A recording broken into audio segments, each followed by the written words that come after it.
Good night, Jake Senesac, everybody!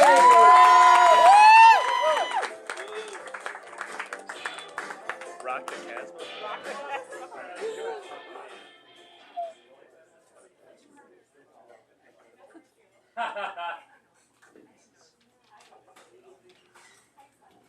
What are we trying to accomplish with bumper stickers? Has anyone ever looked at my Volkswagen that has a spare tire on a dent in the side and cracked headlight and gone, you know what? I'm going to change my entire political view. I am going to vote for Bernie Sanders. I saw a bumper sticker once and it said, Dale Earnhardt. Not even death can slow him down. Well, no, the wall did. He died shortly thereafter. It's definitely not for mating. It's not for procreating. It's not to get laid. And every guy here has done this. If they tell you otherwise, they are lying. You are driving behind a car. It says on the back of it, my other car is a Firefly. And you go, sweet sticker. And you change lanes, and you pull up, and you look to your left, and it's a young lady, and her glasses say she loves Death Cab for Cutie. Her cardigan says that she definitely has a cat, and you know in your heart that David Foster Wallace is her favorite author. You imagine life together. You meet her parents, they love you. Every week, your friends come over and you play board games together. You get married. During the vows you've written each other, you say, I love you. She says, I know. You have 3 kids. Mal, Wash, and Zoe. You grow old together. And she turns left and it's all over. This is Geek Night 4, huh guys? 4! There have been 3 other ones! I was in 2 of those 3. What happened the second time, Ray? Yeah, that's right! I was the headline. Oh, okay. Here's an interesting fact, right? The first Geek Night was Ray Fisher's epic Geek Night. Why is this one not so epic? Is it Farley? Just because he's black? It'll be epic, isn't it? Billy D. Williams? That's it. Maybe Samuel L. Jackson? We'll see. But it's cool. It's cool that a night like this can even happen. Geek Night, 20, 30 years ago, this could not have happened.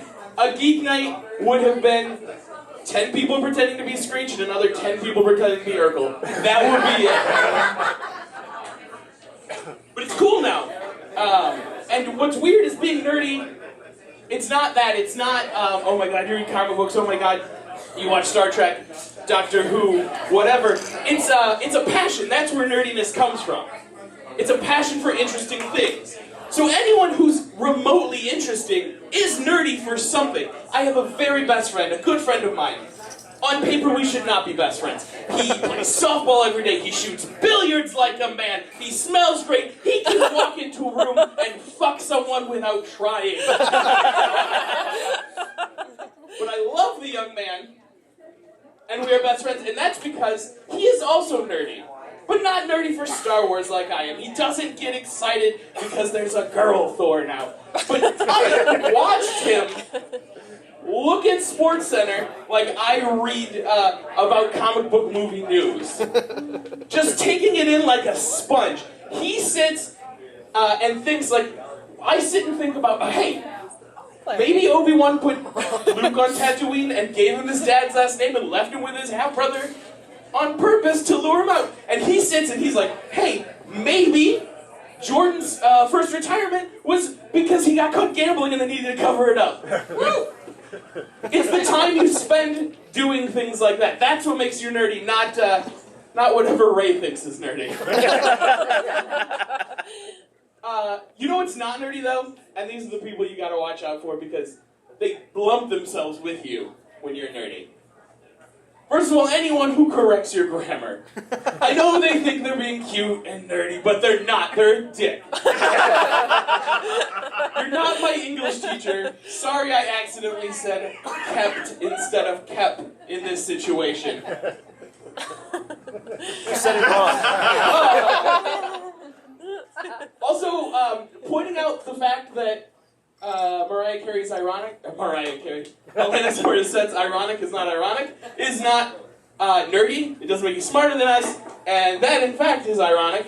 So, if you know anyone like that in your life, take them to the top of Mount Doom and just drop them in.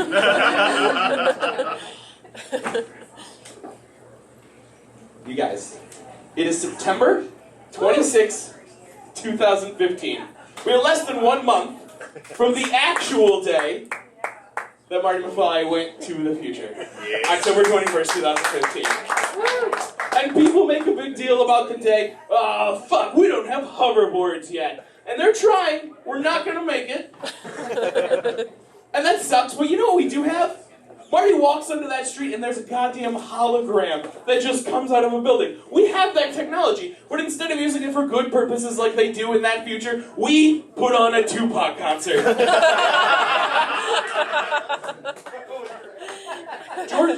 Marty's dad calls him on a video screen, or his boss. Apparently he didn't watch the movie before. Get your references right. God! I confess, I'm not that nerdy. My shirt's not even clever. Marty's boss calls him on the video screen. We have that technology now, but what do we do with it? We don't call each other. We watch girls who are 26 who look like they're 17 masturbate for a nominal fee. And you know what we don't have? We don't have double ties. Where the fuck are our double ties?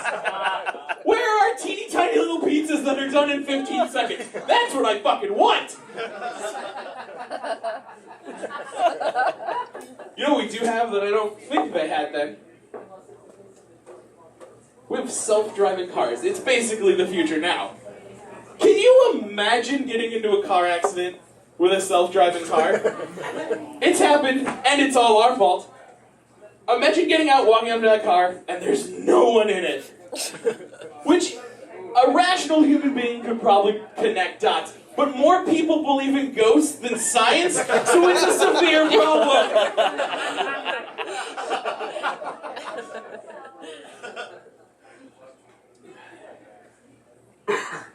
Star Wars, Episode 1, The Phantom Menace. Goddamn right, woo! $925 million deserves a woo! And I have something planned for you people, because people shit on my movie. I love that movie. I was 13 when it came out. It's fantastic. The Padre's a little long, but it's pretty good. So boy, do I have a treat for you guys. A dramatic retelling of Star Wars. Episode 1. The Phantom Menace. The Galactic Republic was in turmoil. Panned down on the planet of Naboo. We see the red ship, the Radiant 7. Inside Qui-Gon Jinn. No, I'm not going to do that. No. You want me to do it all? I only planned to that part where I pretend like I'm going to do it and then I don't. It's part of the act.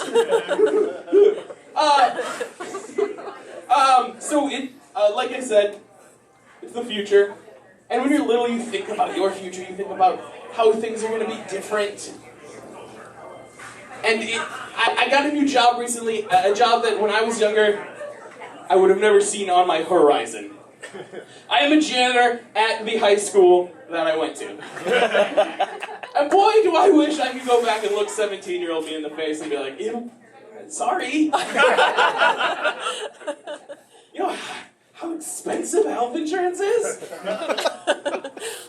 So I got this job and my first thought was, all right, cool. I'm going to be the cool guy at the school. I'm going to be their Mr. Feeney. I'm going to pass out advice like Mr. Hooper does to Big Bird. But you know the biggest difference between Mr. Hooper and myself? I'm alive.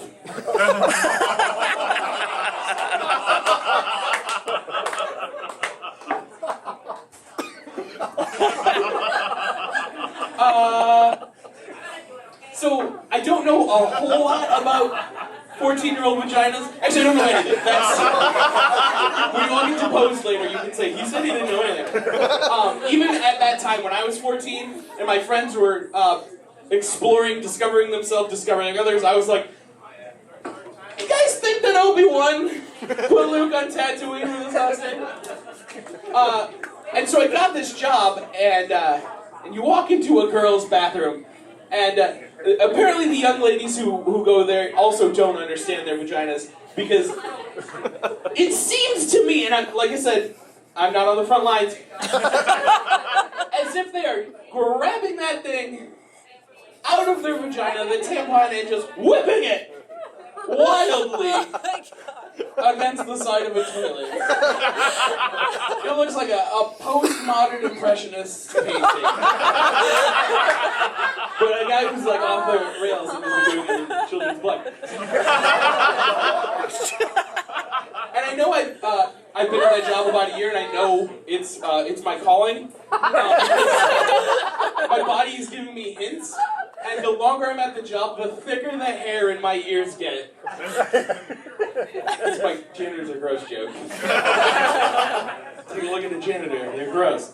The kids write graffiti on the wall. And as an adult, graffiti is how you convey a message. Revolutions are started that way. Ideas are shared. As a child, you don't know shit. So they write the weirdest things on the wall. I was cleaning a wall, and it just said Pornhub.com. And I just looked at it, I was like, what are you trying to tell someone? Then I thought back to when I was 14, and you can't just Google boobs? It's like, this guy is getting a message out.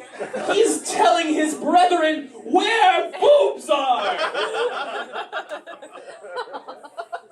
Obviously, adults don't get over that. There's graffiti in the bathroom right now. And there's graffiti in one of my favorite bars that I always go to, and it's directly above the urinal, so anytime you are going to the bathroom, you can look right at it. And it says, Carl sucks at fishing.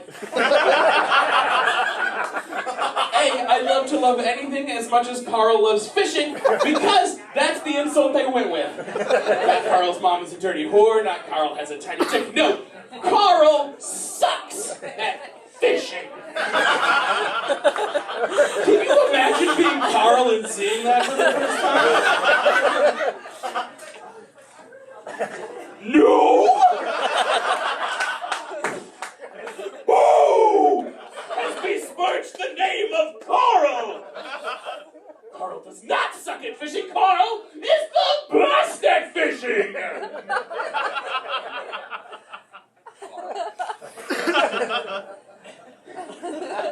My parents aren't great at technology, because they're parents. And my mom texted me the other day, and it said, can you sign up for Match.com? I want a baby granddaughter.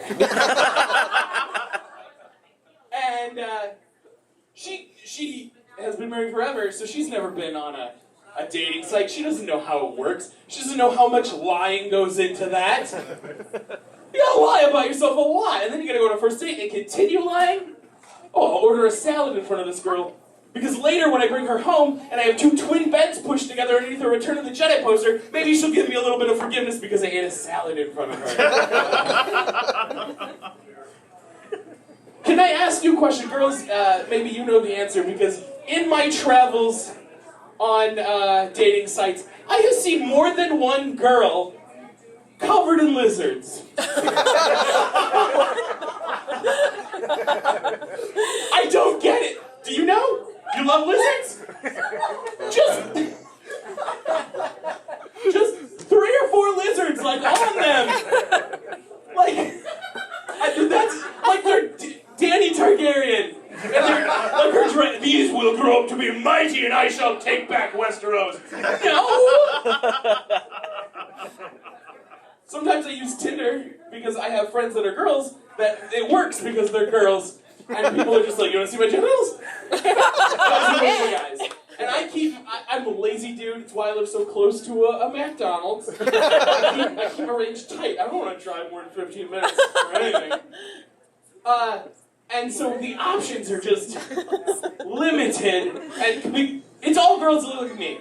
It's all girls that look like several jack-o'-lanterns stacked on top of each other in February.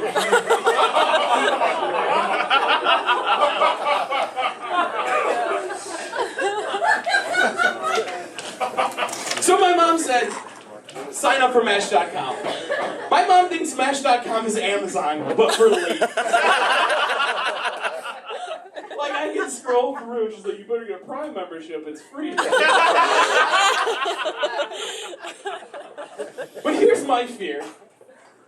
If that was a thing, and you pick someone, we know what happens. Liam Neeson shows up, and he electrocutes your scrotum for buying his